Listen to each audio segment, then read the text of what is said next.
మీ నాన్న అలాగంటే మీ అమ్మలుగా, మీ నాన్న అలాగంటే మీ అమ్మలుగా పిల్లలిద్దరు పక్క ముఖం వేసి చూస్తున్నాను.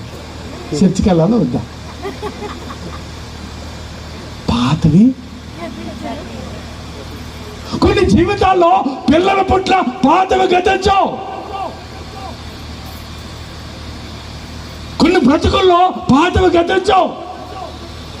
కానీ నా దేవుడు వాళ్ళు నీతిమంతులుగా చేయాలనుకుంటున్నాడు. నా దేవుడు వాళ్ళు ప్రార్థన చేస్తే ఆలకించాలనుకుంటున్నాడు.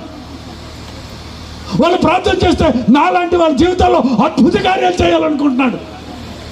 నా యేసయ్య అంటాడు వాక్యం ద్వారా, రాల్చారా? ఆ కోపం ఉందిగా, కోపం ఉందిగా.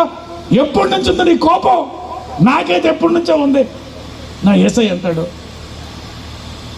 నువ్వు చేసే ప్రార్థన ఆలకించాలంటే ఆ కోపం అనే పనికి మన లాక్ని రాల్చాయి, అసూయ అనే పనికి మన లాక్ని రాల్చాయి, పగ అనే పనికి మన లాక్ని రాల్చాయి.